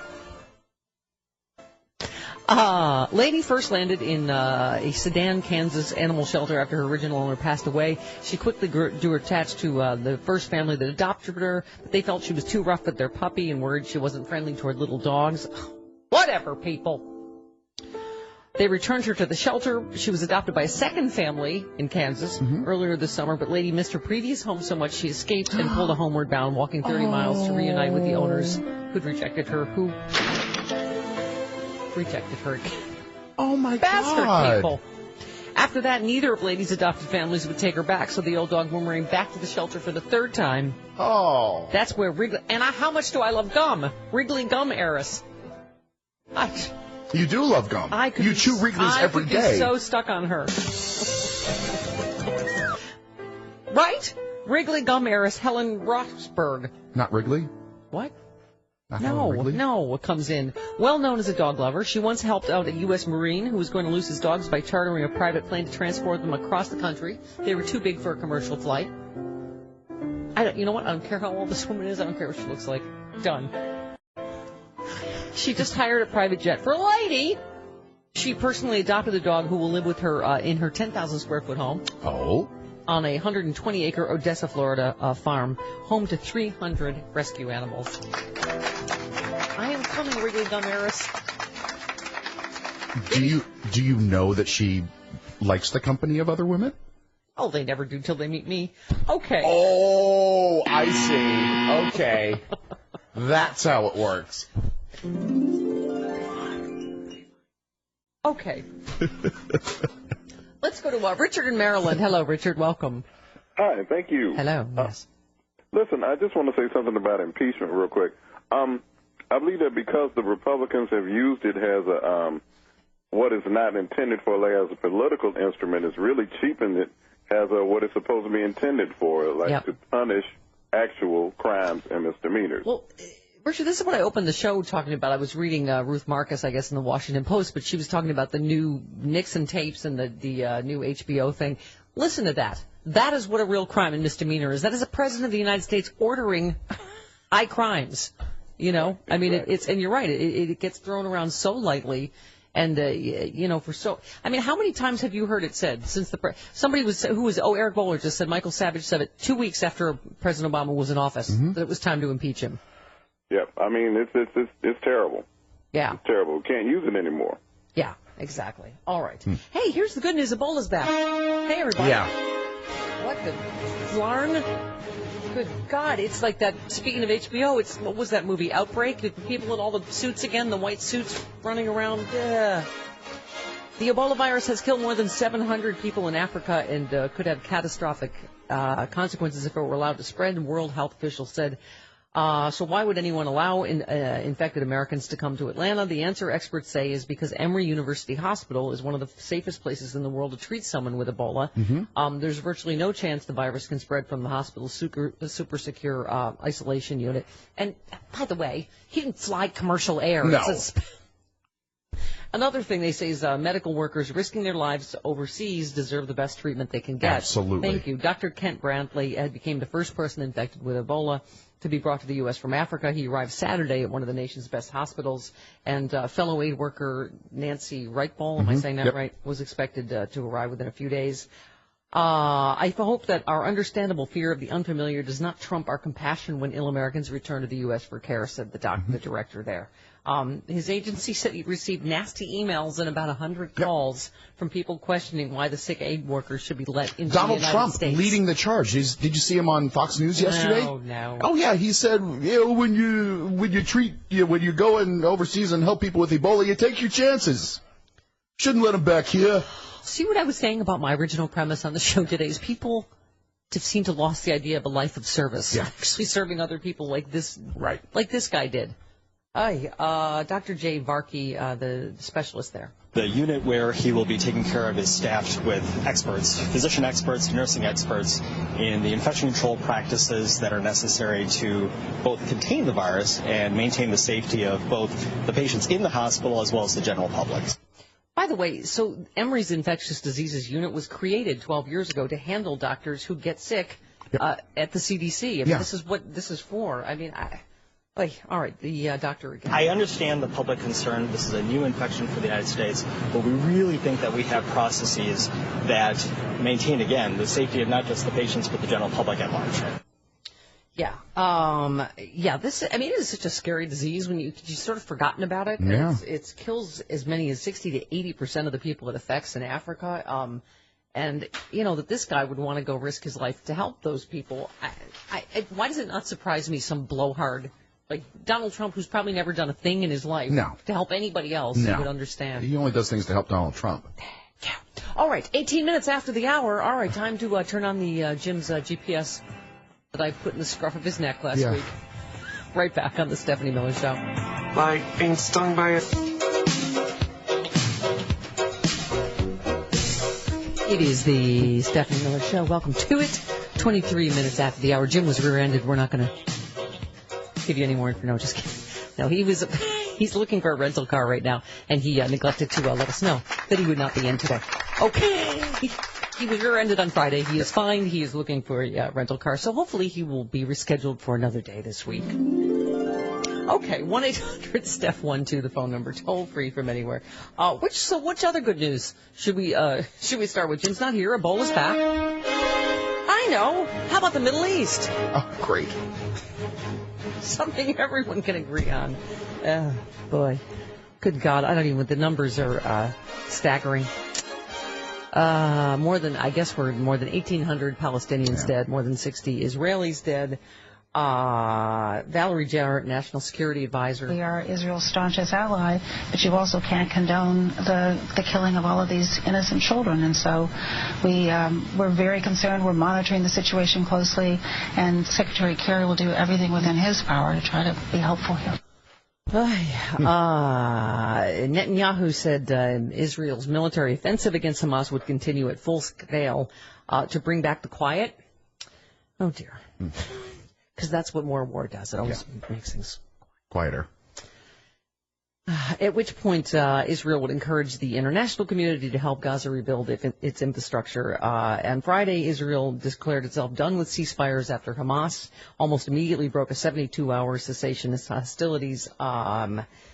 A UN school sheltering displaced people from the southern Gaza Strip was hit yesterday by what a UN official said appeared to be an Israeli airstrike. At least 10 people killed and 35 wounded. At least 6 UN facilities, including schools sheltering the displaced, have been struck by Israeli fire since the conflict began, drawing international condemnation. In each case, Israel said it was responding to militants launching rockets or other attacks from nearby. Michael Bloomberg was on Face the Nation sort of echoing that. Nobody's attacking schools or hospitals. We're attacking Hamas. But Hamas is standing in the middle of a hospital. If they're standing in the middle of a hospital and they're firing rockets at your kids, what would you expect us to do? Would you really want us to not try to stop them? And unfortunately, if there are innocents getting killed at the same time, it's not Israel's fault. Oh. I'm so beyond exhausted with the same. So I mean, I said I was watching one of the Sunday shows this weekend. I was saying to a friend, I was like, "Wait, are we going to hear anything different from either side than we ever hear?" I mean, it's always the same, and I get it. I get both sides. It's just Netanyahu yesterday. Israel will do whatever it must do to protect its people. Congress, meanwhile, we mentioned this earlier, approved $225 million for Israel's Iron Dome anti-missile defense, credited with destroying missiles fired by Hamas before they could reach their targets. The House approved the funding by a 395-8 vote in a late Friday vote. The Senate earlier approved the measure unanimously. Somebody was saying earlier on the phones, it is amazing that these Republicans demands offsets for everything. Yeah. And it just... Anyway, it will restock Israel's Iron Dome system with interceptor missiles. Israel, of course, already the largest beneficiary of U.S. foreign aid. Congress appropriated $235 million to Iron Dome last year. The White House had originally requested $176 million for the system in 2015, but lawmakers increased the amount. When do you ever hear that? If it's for, and I'm not saying we shouldn't be a friend to Israel. Don't get me started on, but I'm just saying it's like, wow, to extend unemployment benefits, to give food stamps to the poor. I mean, the Republicans won't do any of that, and it's just this is the one thing that okay, and we'll give you even more than you asked for, and yet they can't agree on one other thing. They got literally nothing done before they left town except that. Yeah. And it's just... I'm not exactly sure that I'm happy with my tax dollars going to fund missiles that it's not. It's Iron Dome. It's interceptor missiles. It's not... So so that money isn't at all being used for missiles that are going into Gaza. They're the interceptor missiles. Right. So I'm sure some of our money is going towards missiles. This will shock you. I'm not a war expert. I don't know exactly what but as I understand it, the dome refers to missiles that... I understand that. I understand our money is going towards the Iron Dome, but I also think that our tax dollars are going to buy other missiles that penetrate into Gaza, hitting schools and hospitals.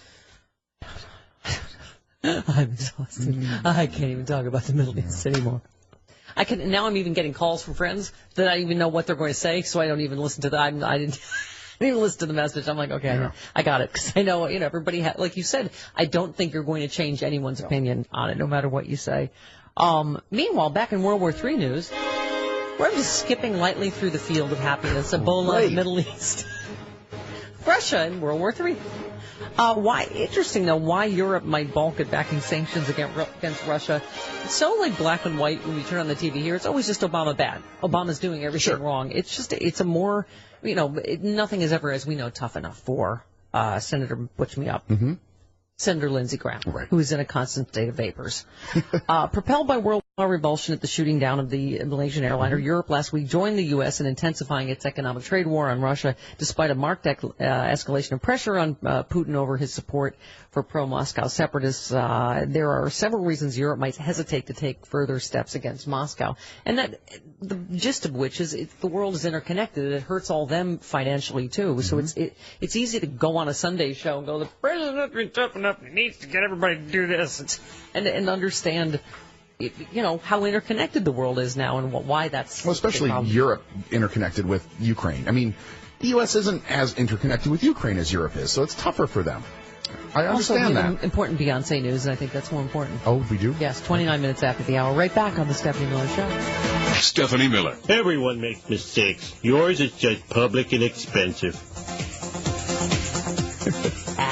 It is the Stephanie Miller Show. Welcome to it. 34 minutes after the hour. Jim Warren getting a rental car. Hopefully we will reschedule him for another day. All right. We would have switched someone else, had someone else here if we'd known he wasn't. That's okay. Yes, he's okay. He is fine. Yes. He neglected to tell us that he is getting a rental car this morning. All right, so hopefully he will be in another day. 1-800-STEP-12, the phone number, toll free from anywhere. Von Seal in Asheville, bonjour. Bonjour. Hello. How are you today, my darlings? Good, Angel. Go ahead. Actually, you are, because I've been listening all day. And is Jim like turning into your crazy uncle? Turning into? Now a warning? Yeah. Now a warning? Yes, go ahead. Well, I called to talk about today is a very important day for us in North Carolina. We're having the Moral Monday protest in Asheville. Oh, right. Awesome. I know Bill Press is down there. Bill Press is down here, and we're also very excited, expecting at least 10,000 people downtown. And that's just, I think, so great that this has continued to have the momentum it's got. And we're excited about it, so I'll be down there this afternoon. Oh, yay. Also wanted to brag on my homegirl, Wendy Davis. And Texas, yes. Governor of the great state of Texas. Yes.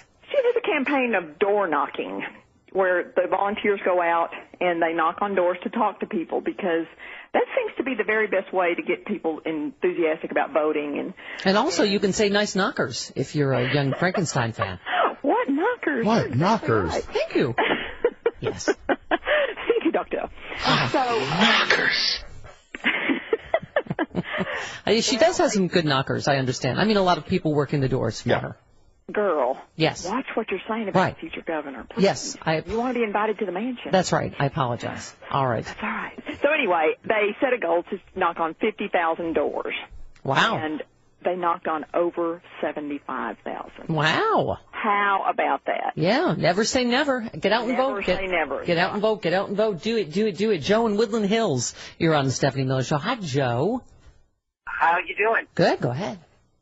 Well, I just want to say that I agree with you people, let's say 99.9 to 100% of the time. Oh, wow. But Chris just said something so wildly irresponsible that I had to call. Okay. Irresponsible. Well, that happens. All righty then. Irresponsible. Yeah, irresponsible. When you speculate and say something like, I'm sure that my tax dollars are going for offensive missiles of Israel, that is so similar to this Fox-like attribution of some people say that.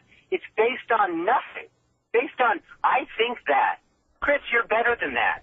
You're better than that. I think that is actually a fair criticism, because I think that's what I was saying, is the missiles are interceptor missiles. They are not... right, on that particular bill. Missiles. On that particular bill. Stephanie, yes. You tried to correct him. Chris wouldn't go there. Chris said, but I still think that maybe some of my tax dollars... It's just irresponsible. Chris, you are better than that. Well, he's saying, because Israel is obviously our largest recipient of foreign aid, I guess he was speculating on what percentage goes for what kind of weapons, is what he was saying. And I was right. I was saying the Iron Dome is obviously not that. I 100% agree with you, Stephanie, and I just think that, Chris, you just got to calm down. If there's one thing that people can actually agree on in the United States... Yeah, I'm so hysterical. Go ahead. I'm sorry. Well, you said calm down, like I'm hysterical or something. Well, you were ridiculous. I'm sorry. You were being ridiculous. That's all. Stop with ridiculous. You are better than that. That's all. All right. We are looking up what Chris was talking about. All right. Joe, thanks for calling. I appreciate it. Thank you. All right. All right. Don't work it. Listen, we've had a hard weekend. No. Okay. A story from Reuters from. Let's see, a couple of days ago, the U.S. has allowed Israel waging an offensive against the Gaza Strip to attack a local U.S. arms stockpile in the past week to resupply it with grenades and mortar rounds, a U.S. defense official said on Thursday. Our tax dollars are going towards offensive missiles. All right, so settle down, all Captain Howdies, please. Oh, yeah, because I'm so hysterical. You know what it is? Because liberals, we're helpers. Dawn is a helper. She has some. Can I have some helper music, please? Okay. And she has an idea for an affirmative action hire for Eric Cantor, who is now out of work. Oh. Hi, Mama. Being a liberal, I'm a giver. My heart goes out to the unemployed, soon to be unemployed, like Eric Cantor. I think Eric would be a prime candidate to serve as one of Paul Ryan's new life coaches for the poor. Hiring him would also be in line with the long-held Republican tradition of affirmative action hires for wealthy white guys. Cantor could inspire the unwashed masses with educational lectures about any number of topics. For example, number one, looking for a way to trim your winter heating bills? Simple. Try wintering in Barbados. You'll be amazed at the money you save when you shut up your cottage at Montauk for the season. Sure. Right? Helping people figure out where to winter. Number two, never wearing white after Labor Day. How will the unemployed ever find a decent job if they aren't appropriately dressed? The Southport Country Club of Montauk finds anyone this to be Class A. Number three, reducing transportation costs. Cut back a bit on air travel. Ditch the private jet and try flying first class. People. I think we have to say this. Number four, personal transportation. If you're anything like Eric, he knows that you, too, had your heart set on the 2014 Rolls-Royce Phantom, but now that you're unemployed, it's time to cut some corners. Try the 2014 Jaguar F-Type instead. The ride isn't as smooth, of course, but at $65,000, it's practically a steal. Number five, looking to refurbish your hovel? Try antiquing.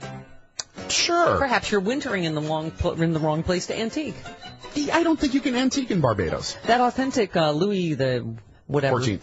Right. Chaise Lounge you crave can be found at half the price at any decent Sotheby's auction. Eric was actually able to furnish his entire drawing room with the finds he made at the Duchess of Windsor's estate sale. There's simply no end to the practical advice Eric Cantor could provide the needy and the unemployed Dawn in Washington State. Who I think was employing a bit of snark. Well, she's a helper anyway. Exactly. All right, so my whole theme today has been, Republicans, a lot of grifting going on, in my personal opinion. Just a lot of how do I serve myself, how do I enrich myself, whether it's Eric Cantor leaving early, Sarah Palin, whatever, channel dot something, whatever it is. Is it a website or a TV channel? I don't really know. It's a website that has video on it. So right. Okay, there's cameras in every room, and didn't someone say she can just turn on a switch whenever she thinks of anything to say? Won't that be great? For those of you that don't think she says enough. Okay. All right. Guess who else has a new job? The prostitute toe sucker Dick Morris. Really? Someone hired him? But he's been so wrong. By the way, I was talking to somebody about this in D.C. this weekend. No offense, but the Sarah Palin and the Glenn Beck things and the whatever, it's a scam. And a lot of times they prey on, like, old conservative people that will just, like, okay, Glenn Beck is a big deal. You said, Mom, Sarah wants some money here. Yep. These are the fun facts about Dick Morris. This will. Prostitute toe sucker has a new job. Conservative pundit Dick Morris, who wrote, as you recall, 2005's Condi versus Hillary, the next great presidential race. Yeah. Which is so funny. Which is so awesome because the entire premise incorrect. And he wrote a whole book. Yeah. First of all, who bought that book? By the time it came out. Okay. By the time it came out, he was spectacularly wrong. Predicted Mitt Romney would win the 2012 election in a landslide. You remember that? Yeah.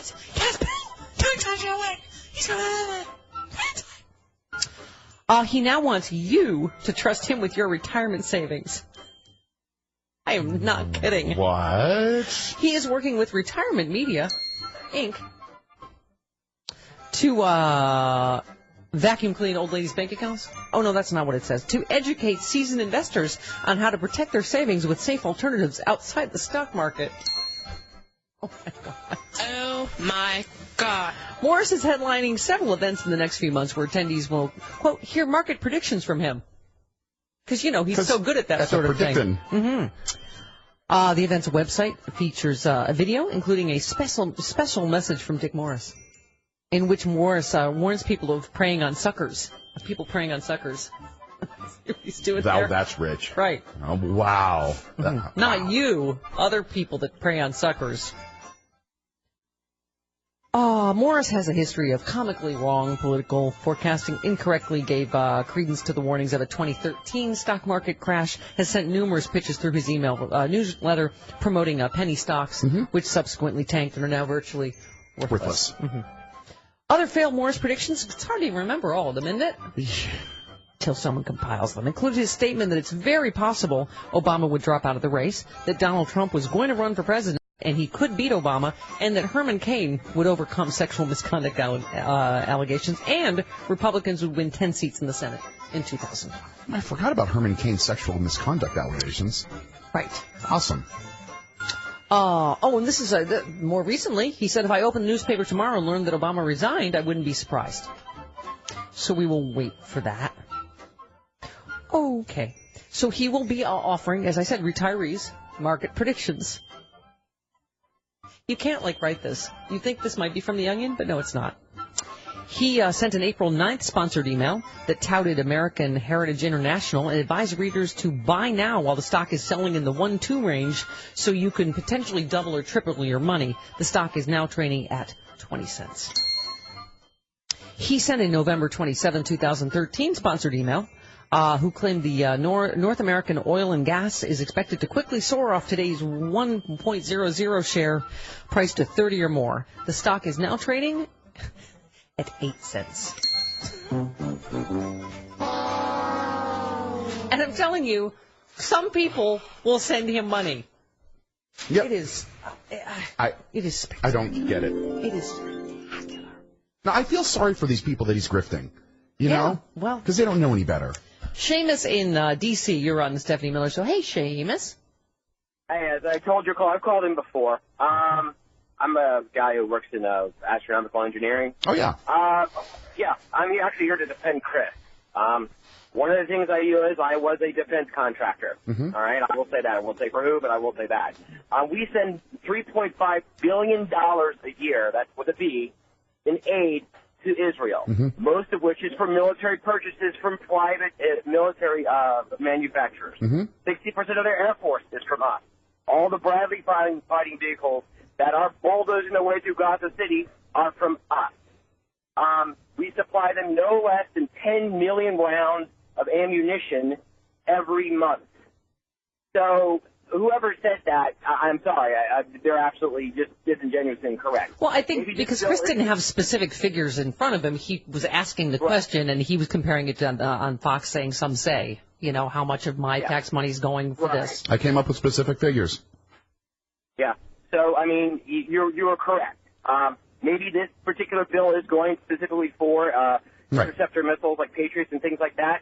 But a large chunk of the aid we do give to Israel is for military offensive. Well, look, and one of the absolutely correct. Right, and Seamus, one of the things that came up on the Sunday shows this weekend, it kind of, not the specific Chris said, but look, we support Israel as a country, and we always have. But you do have to look at, not just in this country, but around the world, Israel's standing is eroding because people, because of what's happening there. And it's not to say to get into this whole back and forth again about, each side. Right. But I'm just saying, and someone said that, as a friend to Israel, that's part of being a friend is going, this looks, whatever all the realities are, this looks horrible and disproportionate to the world. You are losing support around the world and including here in the States. Well, particularly when you have the ruling Likud party, more and more members are coming out saying, genocide, yes. Let's clear him up. Right. Well, and I think Chris has made that point that, right, they need better leaders than Hamas, Absolutely. but they need better leaders than Likud. Too, in my opinion. All right, 47 minutes after the hour. Chris Dean, thank God we're having a morning in here. 47 minutes after the hour. I was told to calm down, and I wasn't hysterical. That's the funny part. He's the Captain Happy that needs to settle down. That's right. 47 minutes after the hour, right back on the Stephanie Miller Show. To this, we were inches from a clean getaway, and now look what's happened. We're dragged back into the Gaza conflict. All right. See, we would have been... I'm printing something. Just everybody settle down. Okay. You yell at me when I print something. All right. Just try to remain calm. All right. All right. Listen, what's important is... Thank you. Despite Gaza conflict, despite World War III on the with Ukraine and Ebola, etc., you can get Shark by Tara Reid. It is it's a perfume. Inspired by Sharknado? You can finally smell like Tara Reid in Sharknado 2. I actually watched that over the weekend. So not all our dreams are dead. While you were watching Sharknado 2, the second one, did you find yourself wondering what a shark smells like? Did you find yourself wanting to smell like a shark? Or maybe you wanted to smell like Tara Reid when she was in close proximity to the shark? Well, you're in luck, because Tara Reid just came out with a new perfume called Shark by Tara. Only, speaking of grifters, only $24.95 on Tara Reid's website. There you go, Shark by Tara Reid. I imagine that Tara Reid smells of rum and body odor. I bet you it makes your eyes look funny. I bet it makes them look like a doll's eyes. I have to say, Sharknado 2, very entertaining. It was really funny. I was in Sharknado too this weekend. Sharknado? Right, that's it's a little fun little wine, Chardonnay. Watching Matt Lauer and the guy who sharded. Al Roker. Yes, they were giving weather updates on the Sharknado that was coming toward. Watching them do it with a straight face was really funny. Richard in Chicago, you're on the Stephanie Miller Show. Hello, Richard. Hello, guys. Hello. Every morning you make me laugh and feel good about the day. But I'm calling about supporting Chris. I had a conversation with a couple of friends this weekend, and the same thing came up. We have to support our friends, but at some point we have to, kind of put the brakes on, or at least look at it a little bit more detailed. Yeah, we can't be in. Back to what you said, Stephanie, originally. I think it's about the bills that are not being passed in comparison to. This just was a laydown, and that's why I agree with Chris. Right, and Richard, that's what I'm saying. I don't mean to be one of those like xenophobic, like, let's do something for our own people before we do something. I mean, yes, I don't think I'm not like Ron Paul. I don't think we should cut off all aid to Israel, but I think you're right. It's in the face of them getting absolutely nothing done for the American people. Right. And then giving more than the president asked for Israel. Yeah. Chris, we just support you, and you're not hysterical. You're fine, and you're good this morning. I tried to be thoughtful with that. And you were very thoughtful. And Richard, laughing and going, okay, that Chris is good. He's good. He's just pointing out a very important point. Part of what I was trying to say, too, is this whole, argument about friend of Israel. It's like we all have friends. Sometimes being a friend means saying, you this can't looks enable horrible. That friend. You're right. You stop building settlements, and this disproportionate use of force right now is making, you look at, it's not just polling here, it's around the world. Right. People are horrified. And that's not to say Hamas is not a terrorist group. They are. Yes. They're a horrible terrorist group. Yes. Don't you have friends, Stephanie and Chris, that you sometimes have to say, hey, wait a minute, don't step out in the traffic. It might be a dumb thing to do. Yeah. Right. And that's kind of where we have lost our way with our support of Israel. It's kind of a laydown. We have got to rein that back in and say, let's be a little bit more discretionary, I believe, in what we give and when we give it. And to Chris's point, we'd like to see your books. What's going on with the money we're sending you, rather than sending it to Detroit or the south side of Chicago or other cities? I also think it's just right here. Right. If we feel like it's just going to support an endless cycle of war that is going to go on, millions of years for beyond when we're even here. Like, what is the end game here? And John Kerry is not the bad guy for trying to, that's the thing. I think the United States has always tried to be at least some kind of honest broker between the sides, and it's, anyway. And again, that's not a thing to say about your friend. What did they say something about John Kerry? Like, he supported a terrorist agreement, whatever, which was Egypt's ceasefire or something? Talk about getting hysterical. Right. Okay. Phil in Illinois, you're on the Stephanie Miller Show. Hi, Phil. Oh, hi, Phil. I met you at the debate last year in Schaumburg, Rolling Meadows. Oh, in Schaumburg. Hiya. Yeah, the 84. I just want Chris to know I love him, and I agree with him. He was not, what was the word they said? Hysterical. Hysterical. You're great. You're great, Chris. Don't go off feeling bad. Thank you. I appreciate that. You're welcome. I love you. I love you, too. Thank you. Thank you. I love your work with Tweety Bird. All right. That's cute. Phil? The voice sounded like what was in. Okay. Yeah. The grandma who Very got Tweety. cute. Yeah. Yes. I loved her. All right. Hey, Gunstack. Okay. Texas firearms instructor accidentally shoots his own hand during a lesson. Of course. Well, that'll show you. That's a lesson, all right.